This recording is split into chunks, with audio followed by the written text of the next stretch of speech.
Choosing a microphone for an environment, I think, is probably one of the most important tasks that we have as production sound mixers. And why it is so important is because it is the first element, no pun intended, that is in line with the sound source.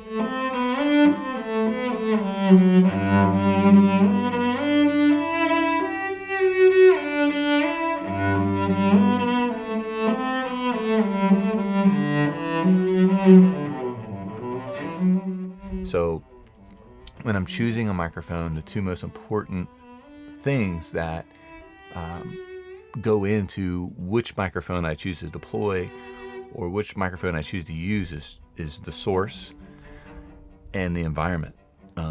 Is it a very reflective environment? Is it, on a basic level, is it an interior or an exterior? And understanding how different types of microphones react in these environments is probably the fundamental knowledge that's necessary when choosing a microphone. Here we go, we are rolling. So I'm here at Smart Post Atlanta with my friend and re-recording mixer and ADR recordist, Greg Crawford.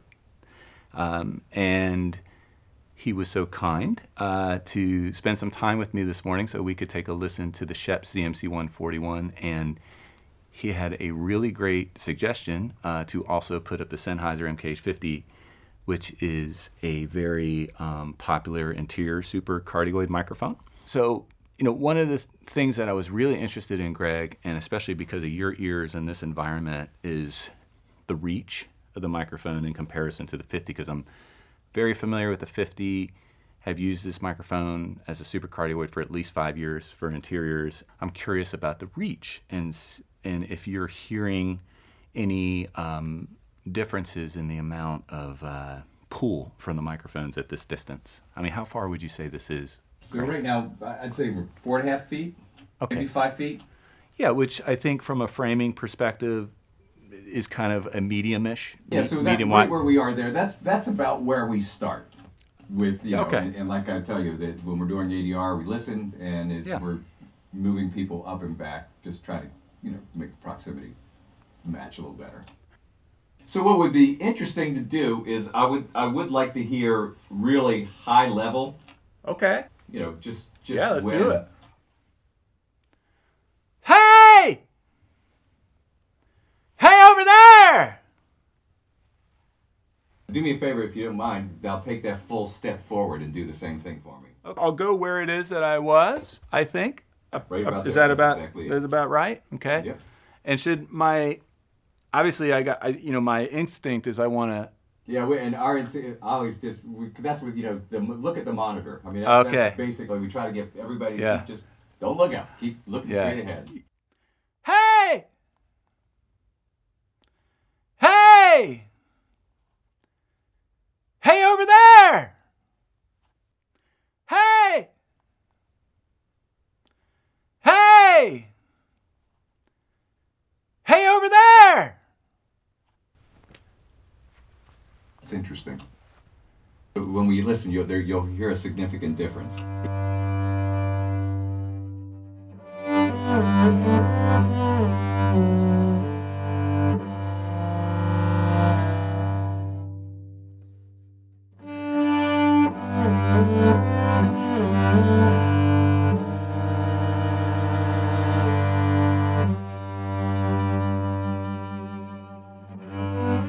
The first time I heard of Schoeps microphone, I wasn't working in film sound yet. I was working my way into a career of music recording, and I had always associated Schoeps with a premier microphone for concert piano recording and also for orchestral recording.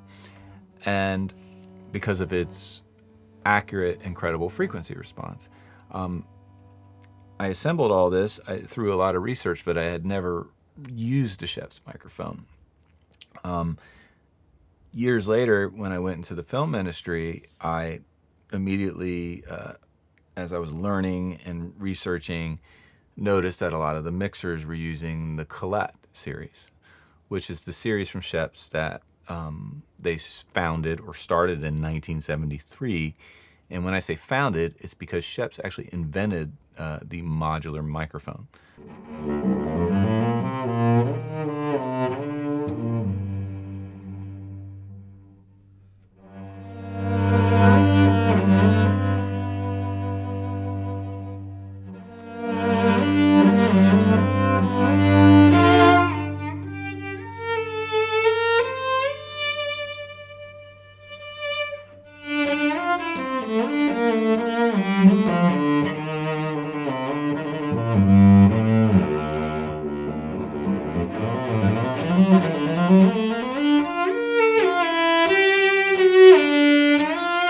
What kind of a preamp or console are you recording on there, Greg? So it's the S6, so it's the mic pre's in the dad band. Which are, yeah. I was they sound amazing of it when we bought the S6, but I'm one of the lucky people that I had my SSL Avant in the room and the S6 next to it.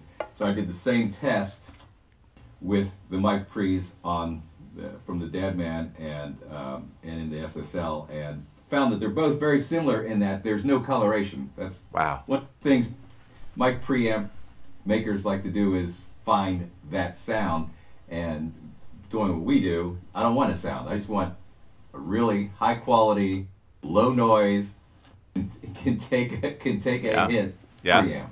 Oh yeah. So and I'm gonna just take my levels back down to what I would consider a pretty normal conversation level in a scene. And we had the benefit, Greg, of being in a very nice sounding room with a low noise floor. And I don't know if your experience is the same as mine, is that typically the friendlier the room, meaning the less reflective, and the lower the noise floor, so the less problematic the environment is. My experience is the more reach I can get out of the microphones. Yeah. Yeah. Right now, you know, that's really at the end. That's about as far back as I would ever have anybody. Yeah, it and it feels good actually, and I think we'll see, but I feels like the edge. It you know, it's hard for me to here because you've got the advantage in there. Yeah. But so it's just it's interesting too, Greg, because I've worked with boom ops sometimes, and on the opposite side of things is when we push in for coverage and we have the opportunity to get the microphones at a more, I would say, ideal spot, especially for subtle dialogue. Yeah, somewhere like there. They'll sometimes want to push those tights too much, and I'll pull them back, and I'll say, hey, because I know the 50 does it, and I know the Colette can also, with the supercardioid capsule, introduce a certain amount of proximity. Oh yeah. Quickly. And sometimes it's subtle. Sometimes it's just enough to where you got to go from here to here. One of the things that attracted me to the Colette series is the modular nature of the microphone. The fact that I could change a power amp with a different capsule, and the interchangeability was seamless. So I could choose to do different variations depending upon the need. Primarily dialogue, would use a supercardioid pattern for, say, an interior microphone, most commonly with the MK51, which is the version that I decided to go with. But there may be use cases for other types of microphones, such as the capsules, such as the MK4, which is a cardioid, which is going to be a much wider pattern than the supercardioid, which would give you a greater coverage. Maybe you had to cover a group saying something with one microphone. It would be nice to put that kind of capsule on, so you don't have to do such isolated type cueing just for 3 people together.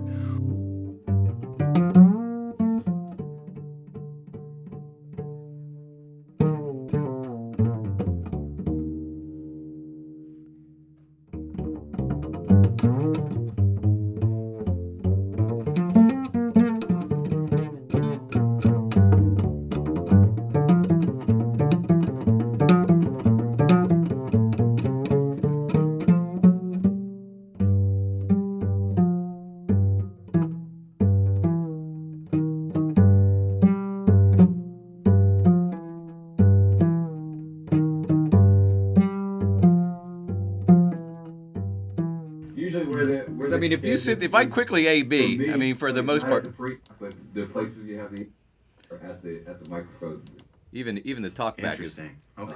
you just can only handle so much. Yeah. Pressure. Absolutely.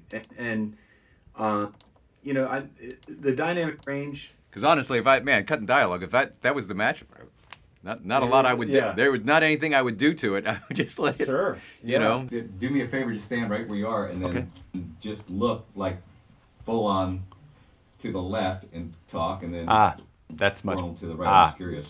I like that test because that's much more indicative Real of world. what would happen. Yeah, and so so now we're gonna do a little head turns, which most of us sound mixers are grateful when our boom ops have fast reflexes for that sort of thing.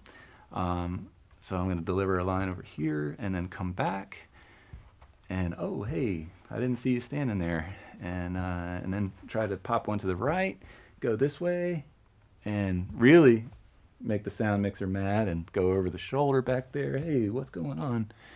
Hey, do you hear me? Oh, wait, there's nobody in this room. It's it's just me here. I'm okay. I can calm down. So those are pretty drastic head turns. These are a little more subtle, looking over. Hey, that's those gobos are really, really nice to have in these rooms to change the to either deaden, dampen, or liven the room for the application to help match the frame when doing looping or loop groups. And these are just subtle turns, kind of maybe a little bit more, and wandering around. And I think that's good for that. That's interesting. Yeah, it was interesting though. I just thought because it was a hypercardial, it wasn't going to go that far left and right, but that was a pretty significant change. So standing there and moving a little off axis was surprisingly didn't sound like you were going off axis.